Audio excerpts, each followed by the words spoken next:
Hello and welcome to She Leads Collective podcast. I'm Mary Gregory and I'm so glad you're here. This podcast is a space for honest conversations about what it really means to lead as a woman today and how we can all show up with more courage, care and clarity.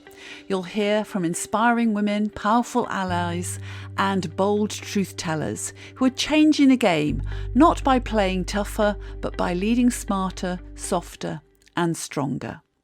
Hello and welcome to today's episode of the She Leads Collective podcast. So, what if the most powerful thing a leader can do isn't to fix others, but to truly understand themselves first?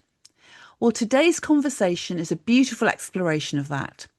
I'm delighted to be joined by Lucy Phillip, winner of the Best Female Leader at the Best Business Women Awards, a category I had the privilege of sponsoring and presenting last year, and that's where I met Lucy.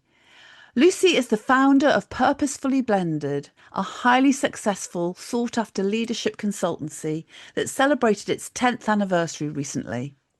She is also a single parent to 3 children, a former nurse, a coach, and a leader whose work is deeply rooted in humanity, mindfulness, and values-led leadership. And I see Lucy as a really powerful role model for exactly all those things. Lucy's philosophy is clear. Leadership starts with self-leadership, knowing yourself, understanding your unconscious patterns, being honest about what you need, leaning into your network, and having the courage to be vulnerable, even and especially when you're successful. In this conversation, I hope we're going to be exploring how unseen. I'm going to just do that again, Lucy, just a minute. In this conversation, we're going to be exploring how unseen work, privilege, identity, and inner leadership shape not just individual leaders, but organisational culture itself.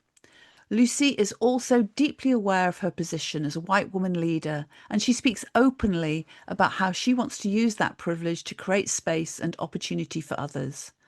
I'm hoping this is going to be a really rich, honest, and deeply human conversation, one that speaks to leadership as it really is, not that we often hold it as it should be. So, Lucy, thank you so much for joining me today. I really appreciate you giving up your time. Thanks, Mary, and thank you for that fabulous introduction. I'm really delighted to be here and having a chat with you. Yes, it is lovely. So, and I've got to say, you are somebody who stands out for me because a lot of the things you say absolutely resonate with me, and I think we share a lot of common values. So it's be interesting to see what comes out in our conversation today. But first of all, let's kick off with your philosophy, because you've got a very, it stands out in spades, and it's a very powerful philosophy, and it's also supported you to be so successful. So you often say that the job of the leader is to work on themselves. What actually led you to hold that belief? Thanks, Mary. I was giving some thought to this, and it was really interesting because about 20 years ago, I think I was working for GlaxoSmithKline at the time, and I was in a learning and development role. And they gave me the opportunity to become an insights discovery practitioner. So for anyone that doesn't know what insights discovery is, it's a psychometric tool that is commonly used in global organizations. And it's still very commonly used. It's one of the most utilized tools out there. But the interesting thing was I was in this practitioner training. So I was there for a week, and I think it was about on day 1, and they put a picture up on the screen, and I vividly remember it was a picture of a horse. And they went round the circle and they asked everybody to say 4 words out loud that immediately sprang to mind about the horse. And I can remember I was about sort of 4th person to go, and the first 3 people just gave words that had not even occurred to me before. And I sat there thinking, have I done this exercise wrong? Because I'd gone down the very logical route of, well, the horse has got 4 legs and it's a tail, and there's a sun in the background. But the people that had gone before me had made beautiful stories in their heads of the picture. And it was the first time I think it really, truly dawned on me that we are all so different in terms of how we take in and process information.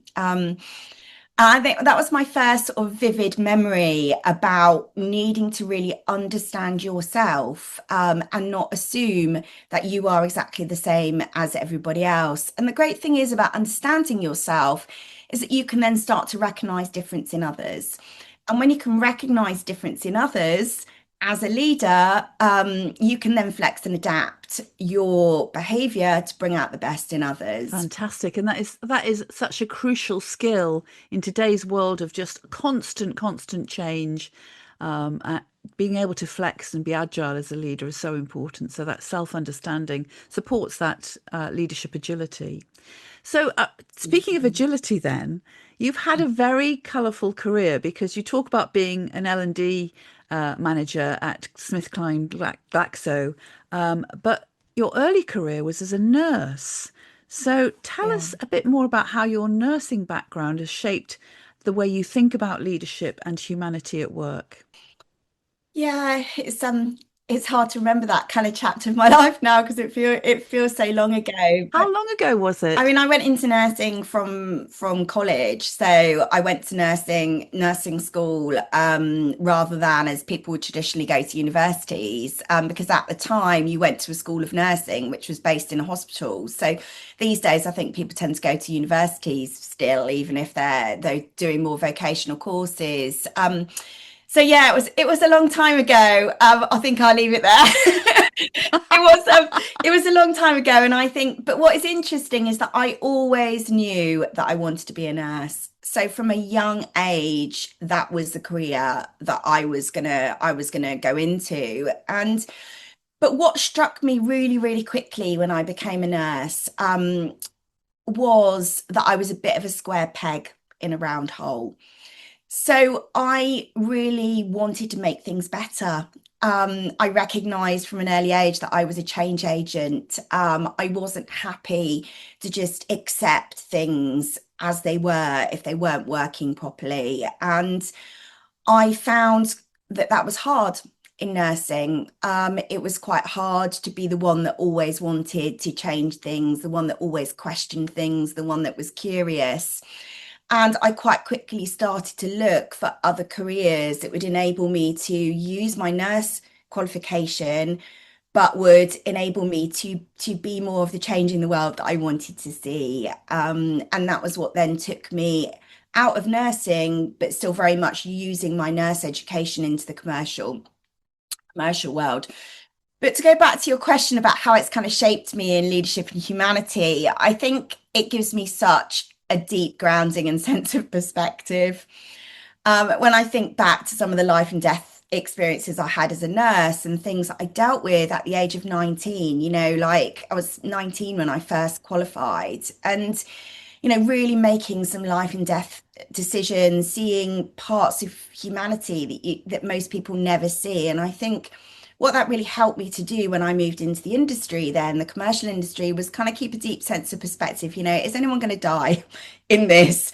If we don't get this back to somebody by the deadline, what's the consequences of that going to be? And really question where this urgency is sometimes coming from. I think the other thing that it really helped me to do was to identify really early on what my character strengths were. And I think that's really useful when it comes to being resilient, because once you know what your character strengths are, you're then more able to lean into them at the hard times. And I think it's probably there that I kind of always knew that humor was a big part of my life, but I think that probably really came into the forefront a lot with nursing in terms of using that as a coping strategy. So being able to find joy, to be able to laugh at, like, things that most people would find horrifying, but just as a way to kind of bring lightness into what can be quite heavy situations. Very good. And so it's what I hear very strongly is it gave you a foundation that is still with you today. Yeah, absolutely. I mean, my current partner that I'm with, he's military background, and we have very shared experience from that point of view. We talk very much about the things that we saw from an early age, and I think it does shape you. It shapes you to be much more pragmatic, to be more tolerant, I think, of others, more accepting of different situations. Um, and I think about 10 years ago, actually, just before about the same time as I set the business up, I got an opportunity to do some humanitarian work as well. And that was a big part of my life for, I'd say, 3 or 4 years. And I went out to some refugee camps where situations were really desperate. And I saw, the rawest form of humanity, the kind of humanity where people are trying to find food for their children, where there aren't even the most basic provisions. And I think it does keep you really grounded because when you've been in those situations, you've seen that even in the most desperate times, people can still find kindness, they can still find forgiveness, they can still laugh, they can still find joy. It really is such a powerful lesson to those of us that are lucky to have more privilege, that nothing is ever going to be as bad as that. And if people can still find the joy in those situations, then the joy must be Yes. I there. mean, in the last few years, the phrase has been coined first world problem. I think we often get very het up about first world problems, and really, there are so many much more serious things that people are having to deal with. But bringing that back to your work in organizations, both when you were employed and your career in the more corporate world, but also running your own consultancy. What has that Mm. real strong sense of humanity? How does that contribute to organizations? Because I think and let me qualify that. I think organizations can easily lose touch with it and get very targets focused, very results driven. Do. We've got to just get there and sometimes forget about the behaviors that are going to support them to get there most effectively. So tell me more about how humanity and having such a strong sense of humanity contributes in that world. I think for me, it always starts with connecting on a human level. And we do a lot of work within the business about supporting leaders to develop better coaching skills. And for me, that's not because we want them all to become life coaches, but what we do want is for them to have more of an ask approach to their leadership. So to seek to understand more.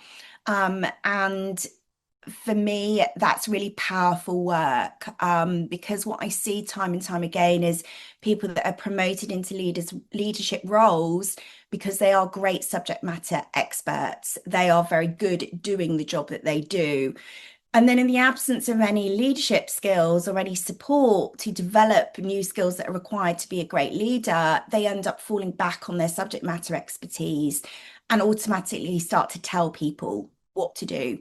And as humans, we don't like being told what to do we?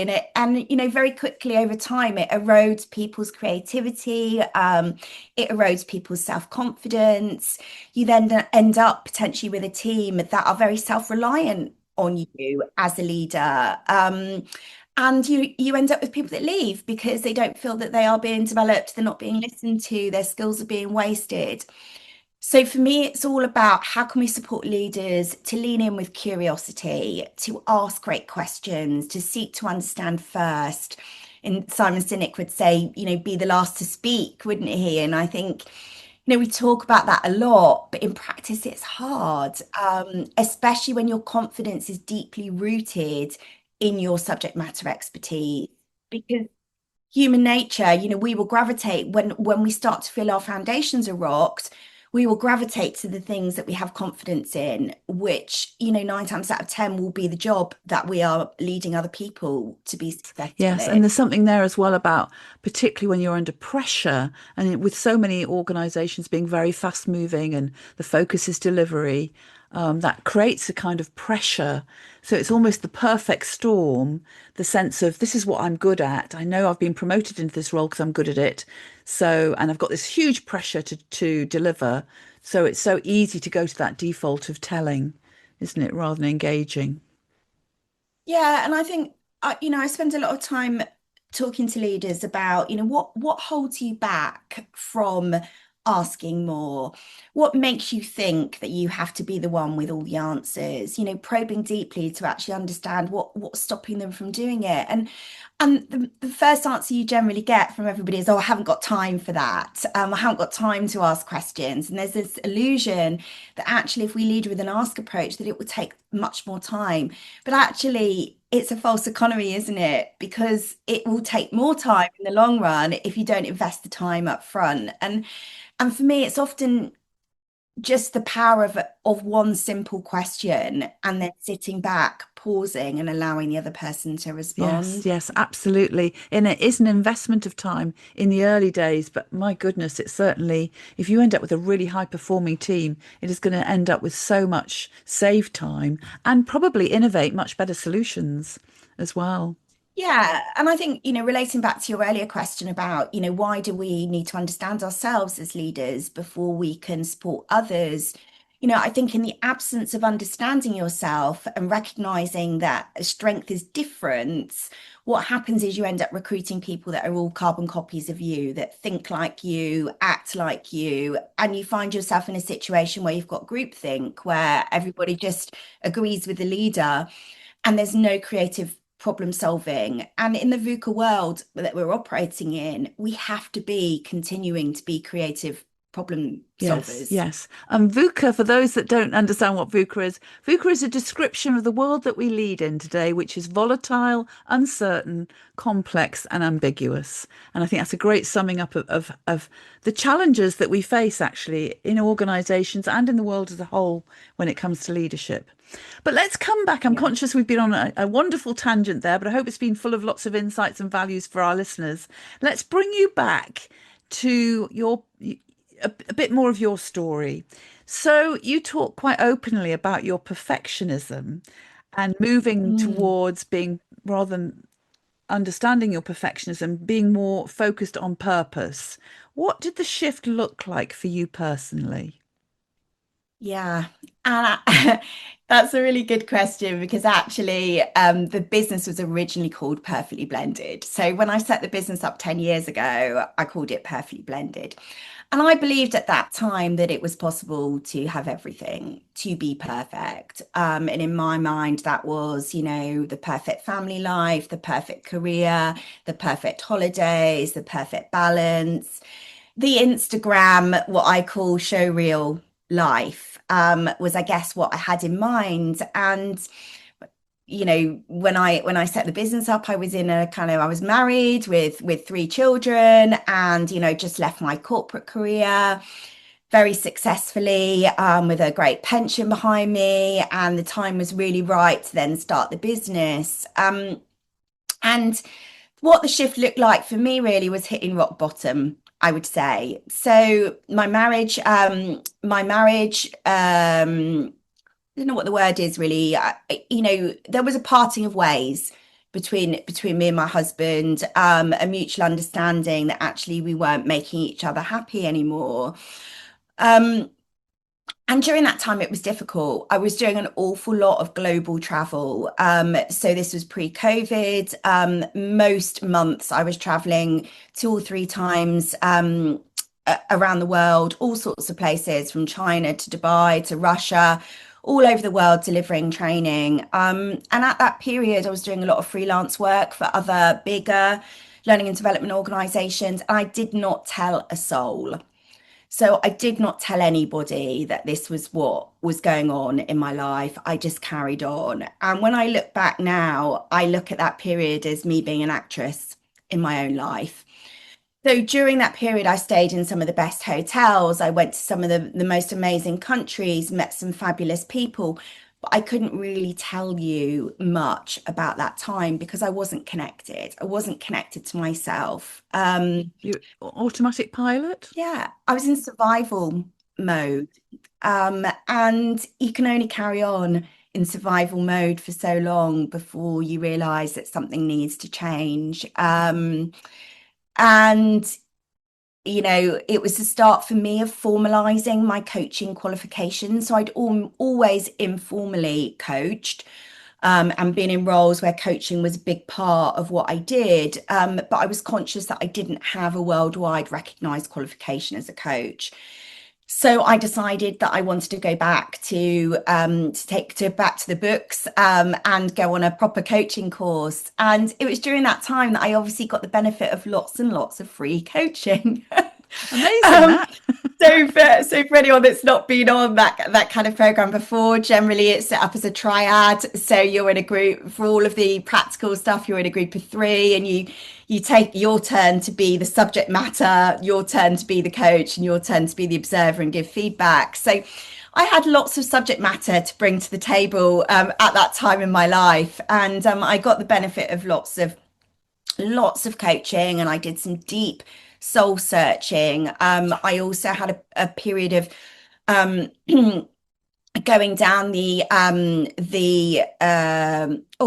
the word? The modality of coaching that's more therapeutic as well. So I did quite a lot of oh gosh, the word's escaping me Psychometrics, now. No, psychotherapy. yes. So yes, that's right. Thanks, Mary. My menopausal brain hits me every so often. I have a complete blackout of the word. But yeah, so I did some deep work in terms of my own life, and it was during that time that I connected more deeply with what made me happy. Connected more deeply with what it was that I wanted, and specifically also what I wanted from the business. And then over a period of time, it felt really right to change the name of the business from Perfectly to Purposefully, because I really believe that our work that we do within the organization is really helping people to find their own purpose, and being able to, where possible, connect that purpose with an organizational purpose and find that overlap, which is the sweet spot then where you have people thriving within organizations. That is a beautiful example of getting off being on the treadmill, hamster's wheel, as I call it, and not necessarily being conscious of it initially, just go, go, go, because you're in survival mode. And that is the risk of survival mode, is we don't always notice that that's where we're at until things start cracking up, really. But to actually step off with the coaching program, to start doing some work on yourself, building your insights, building your personal foundation, and then to start to allow, it's that space that allows your purpose to emerge and to then help you refocus and also shift everything around you. Is what I'm hearing, is you're at the core of it, but everything around you starts to shift when you get that understanding of, actually, this is what I'm here to really do, this is what's really meaningful for me. I mean, for me, there's a real like poignant moment when I was having that psychotherapy where the psychotherapist asked me, what makes you happy? And I didn't even know. And, I think that's really common. I think people get so caught up in that I should do this. This is what people are expecting of me, and continuing on that road, that actually you become deeply disconnected yourself, especially as a mother as well, because you're so, as a mother of three children, you spend so much time thinking about what makes my children happy, that leaves very little time organically to think about what makes you happy, and to lean into those things. And I think once we do have a deep understanding about what makes us happy, it's really powerful, because we can then lean into those things at times where we know that our motivation is waning, or that we know that we're struggling.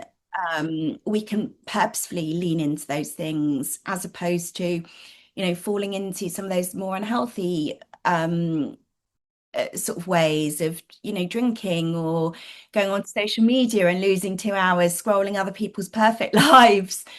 So yeah, it's really, really powerful. And I think for me, that was really where I started to see gratitude as absolutely fundamental in terms of mental health, and,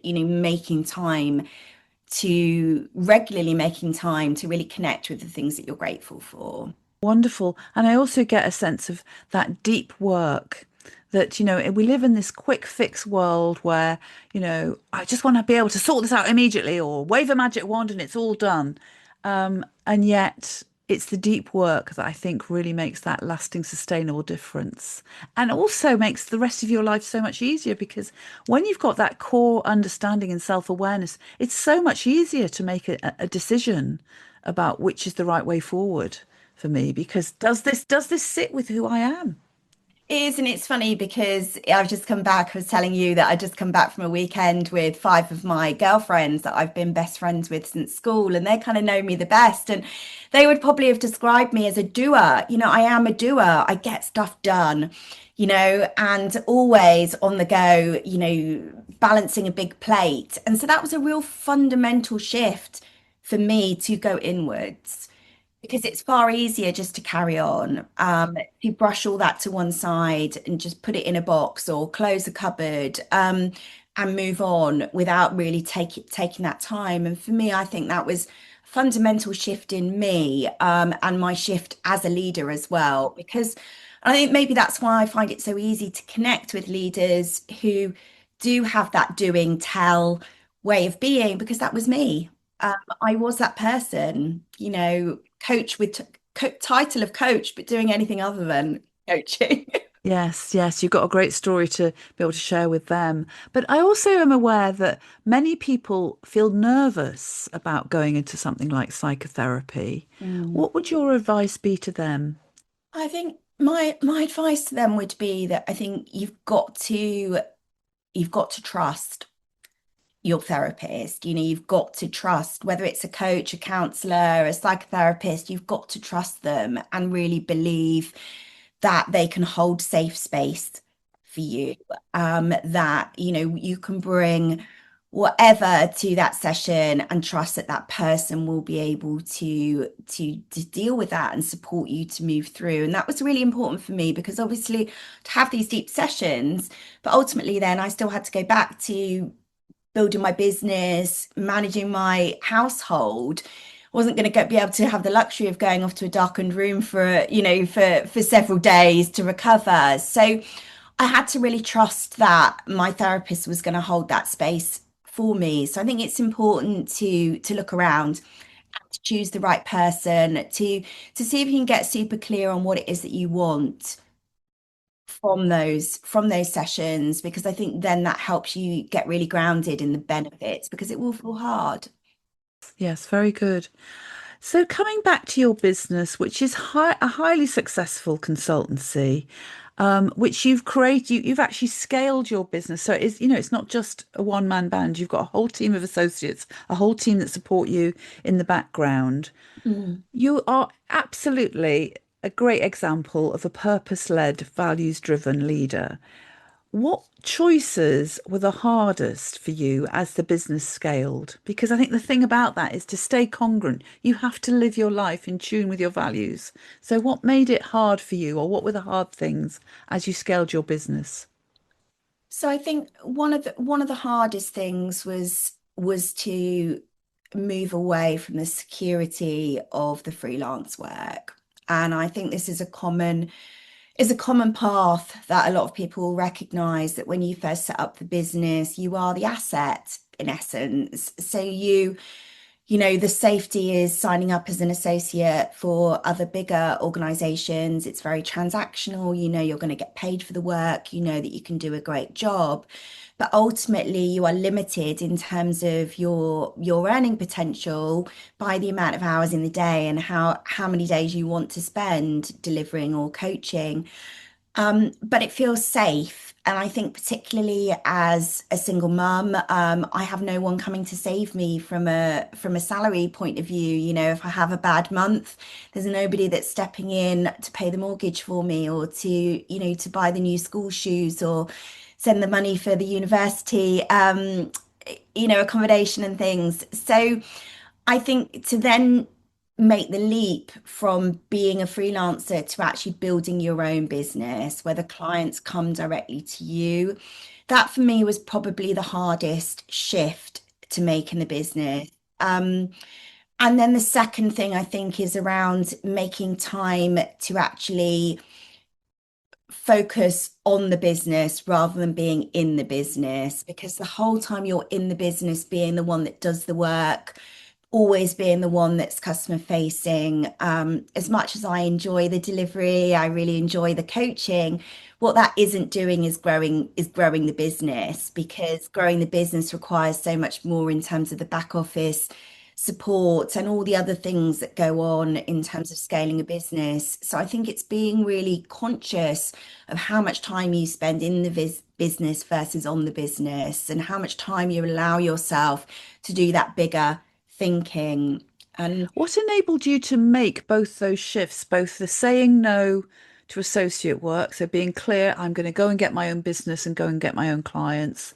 I'm saying no to that, even though the safety net is that, well, that'll pay the mortgage and that'll, put food on the table. And also the stepping back and not doing. And I suppose I'm asking for a friend here, because I think I'm a great doer and I love the work with clients. So yeah, I'd far rather be doing that than marketing, for example. So I tell us a bit know. more about how you actually achieve both of those things.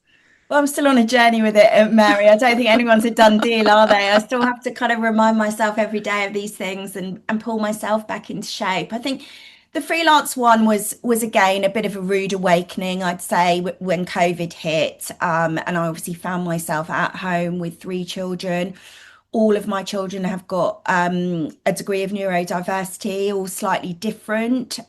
So at that time, with the need to homeschool, it was a really, really difficult time. I was trying to balance the business with the needs of the children.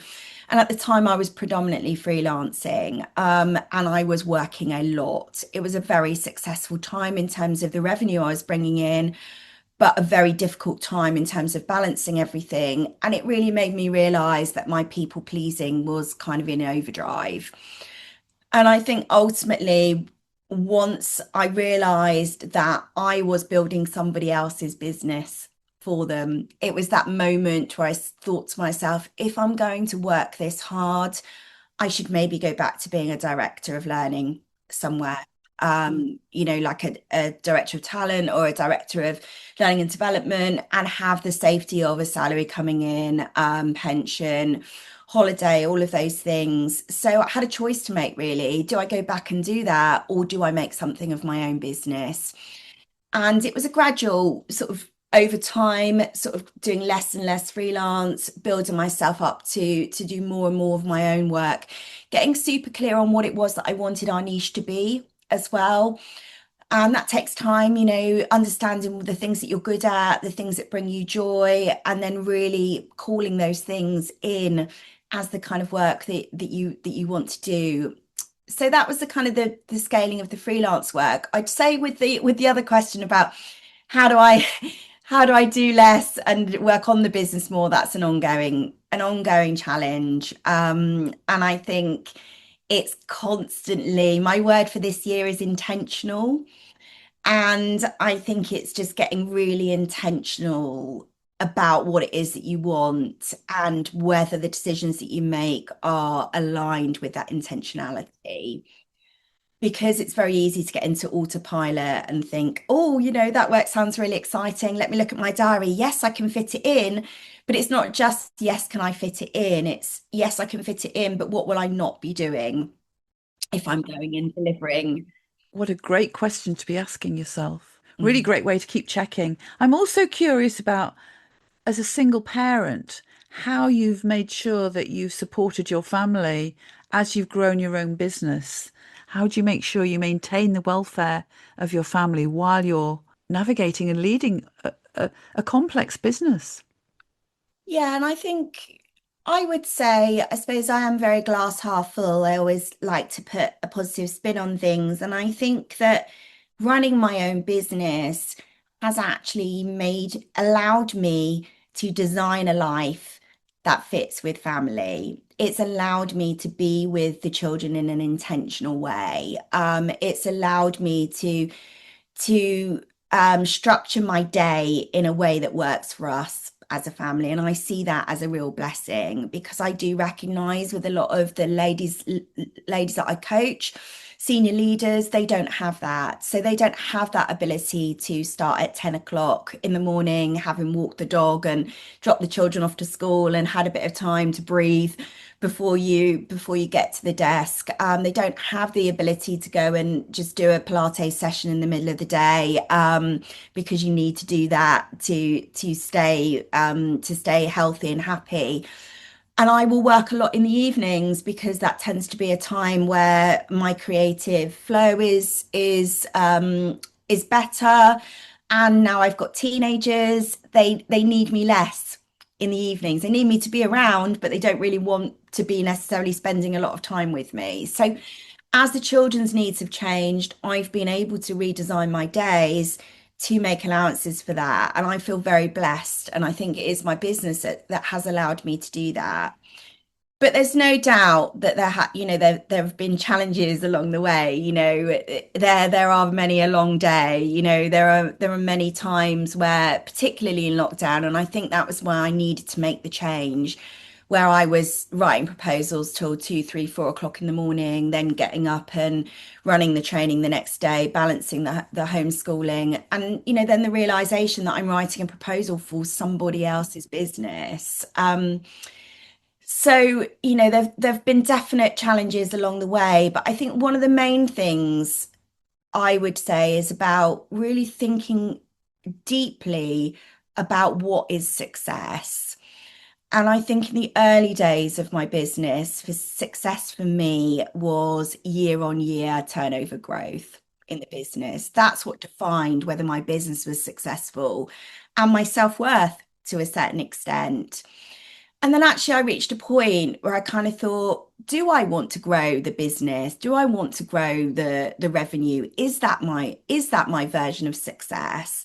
And actually I realized no, it wasn't. Once I brought in a certain amount of money that I needed to maintain the lifestyle that we wanted, to have a certain level of security in case there were months in the business that were slower than others, actually my peace and my homework balance were far more important to me than continuing to grow the business at that rate.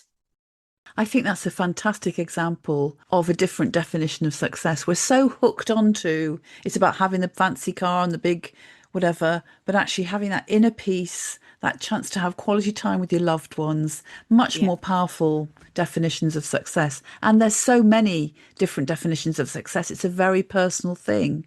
So that's a great example. Thank you, Lucy.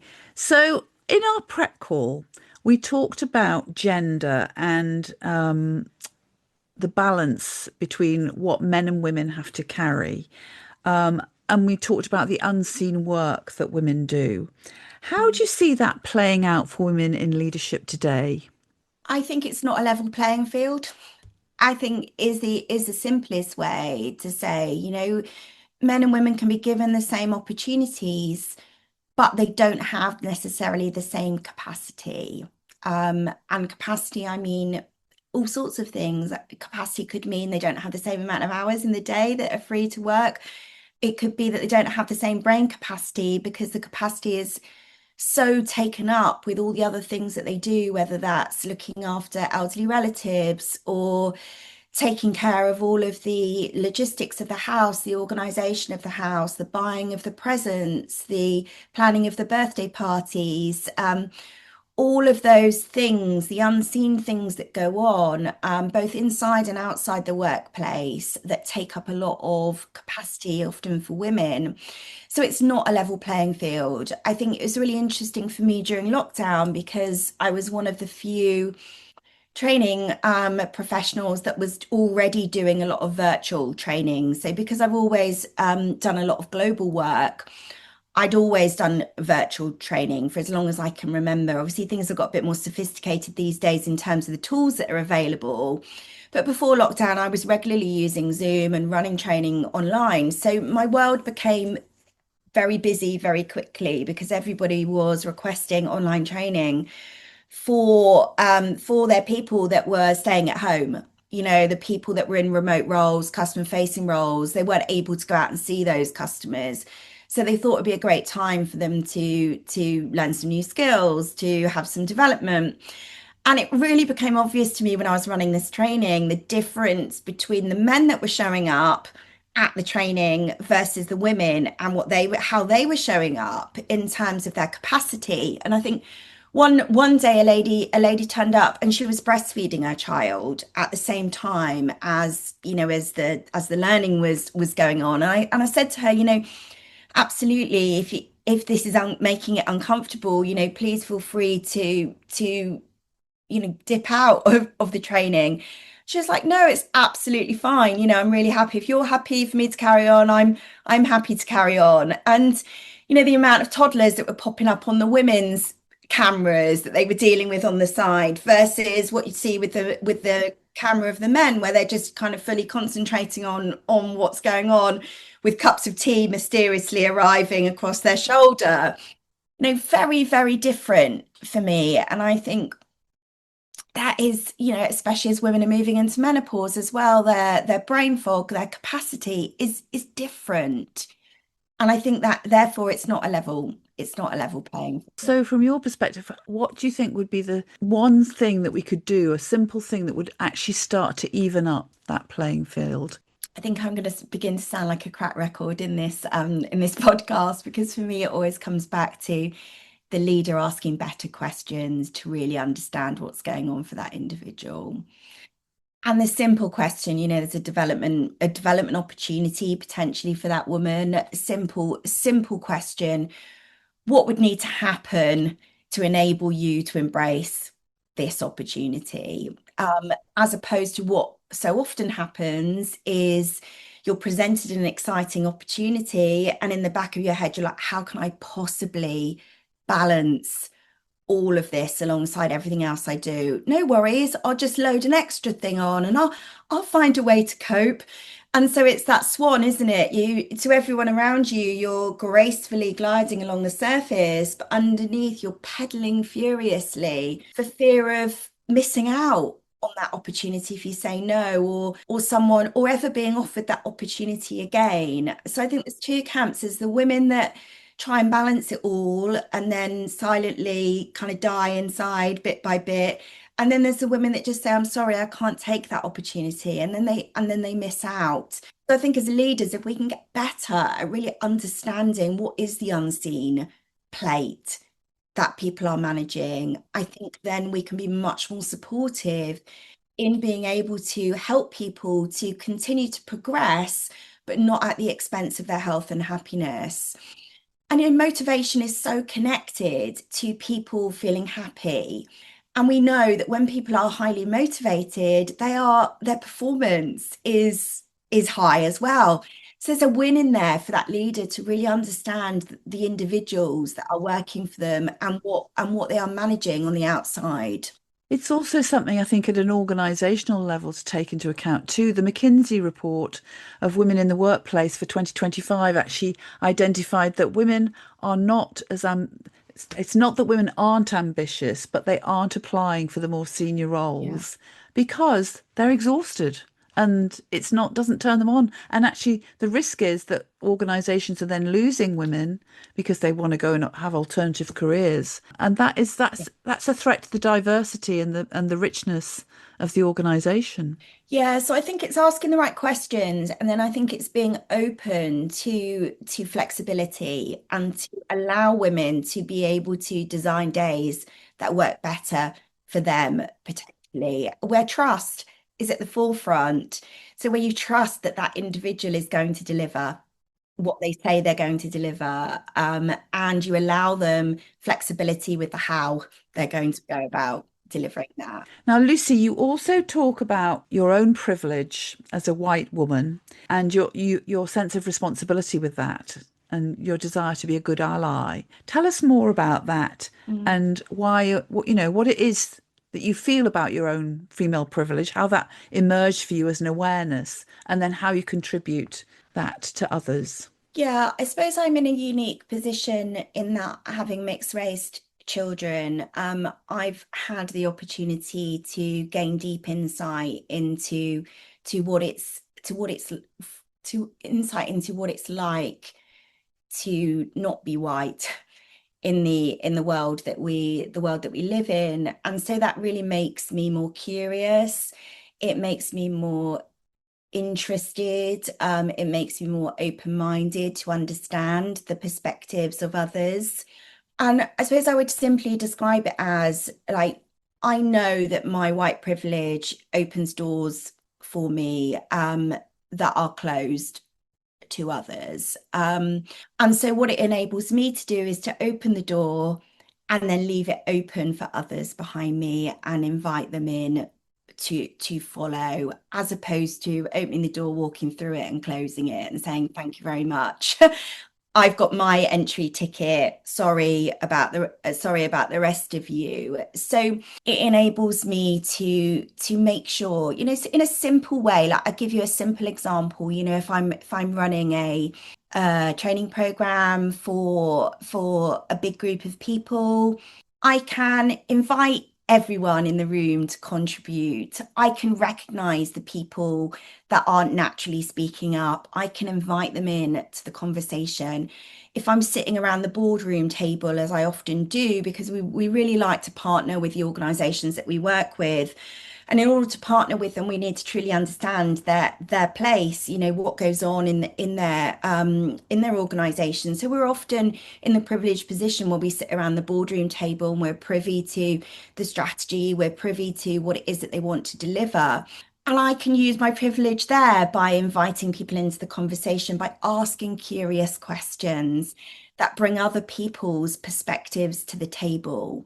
And I can perhaps get away with doing that in a way that others may not. I can make sure that when I host podcasts or when I have advisory panels, that I'm inviting diversity to my panel, that I am, conscious of bias. Everyone has bias, like it or not, we all have bias, but by making that normal and inviting a space where people can talk about their bias and, work through that bias without fear of I judgment. mean, you mentioned bias, and I agree, we all have bias, and it's an ongoing journey to keep unraveling and taking the layers, the onion around our bias, reducing them. But, when you're working with leaders within organizations, how do you address the whole power and privilege piece with them?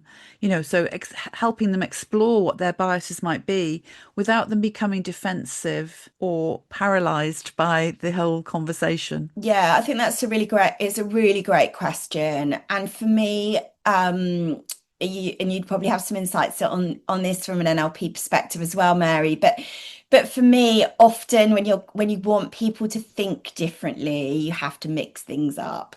So in the learning environment, I will do that through disassociation. So I will use things like short movie clips that people can relate to, or share stories of things that have gone on for me personally, or people that I have worked with. And in doing that, it then invites people to come to the table for the discussion in a way that feels safe. So they can understand their own world, but through the eyes of something else, which often then removes the threat from that situation and opens up the conversation in a way that you just wouldn't have that openness otherwise. Yes, and I hear the whole thing about not making anyone wrong. We're all human beings. We all make mistakes. We all have our biases. It's about let's just explore and try and understand the world in a different way between us without pointing the finger and saying you're wrong to have that opinion. Yeah, and I think what's really nice in some of the work that I do using psychometric tools is it really opens up a common language and a disassociated language that people can then have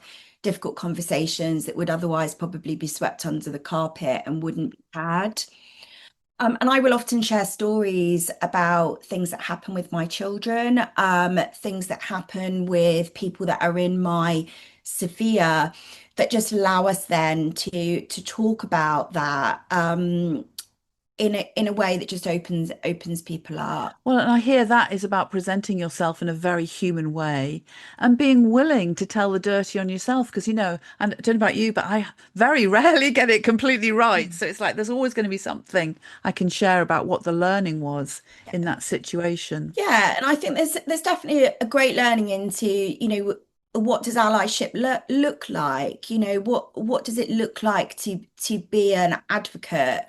And it isn't jumping in and saving people. It isn't having a voice for those people. And I think probably old me, when I was in my tell, kind of more of my tell phase, I still have to keep it in check sometimes. I might have jumped in and been the voice for them. And now I look back and I think in a horrified way, and I think how disabling would that feel, for that individual, for somebody else to be the voice, as opposed to a small tweak, which is just inviting that person to share their own voice in that situation. Lovely. Okay, so we're moving into our final reflections now, Lucy. So, looking back over the last decade, what do you think leadership has taught you about yourself? Gosh, I think I've covered a lot of that, haven't I already? I In think summary, then. I think leadership's like exposes it exposes the deep, dark, and ugly, doesn't it? So I think when you truly go inwards on your journey, you uncover things that you don't really like about yourself. You uncover a lot of like your saboteurs. I mean, we haven't even got on to like, some of the saboteurs that can get in our Well, way. Like, which relates to ego, doesn't it? yeah, Hugely. yeah. Yeah. So like, the controller, and for me, I uncovered, that I am a stickler, I have really high expectations of myself. And often those expectations spill out to others as well. And so it's taught me that I need to recognize and name those things so that I can see when they're starting to present themselves and I can hold them back and be more conscious about leaning into the things that connect me deeper with others, which are having empathy, showing curiosity, allowing others grace. I'm just so struck. I think I've used the word beautiful a lot in our conversation in summing up because you do express yourself beautifully and sum up these points and areas so beautifully as well. What is your final piece of wisdom you'd like to share with us today? So, if our listeners are listening to you and they're hearing about your wonderful story and what you've learned about leadership and your philosophy around leadership, what final wisdom would you like them to leave them with? So I'm sure we're all familiar with the analogy of putting your own face mask on first before you put before you give the face mask to others. Back to the aeroplane, when they Yes, say the if you've got oxygen mask. yeah, if you've got a child on your lap, make sure you put your own oxygen mask on first. And I used to kind of roll my eyes when people referred to that in leadership. But I think it is really, really true because the time that we take to invest in ourselves as leaders really pays dividends in terms of how we connect with others and how we are then able to move forward and inspire people to come along the journey with us. And sometimes it feels counterproductive to take time out when things are busy, but actually sometimes we need to slow down in order to speed up.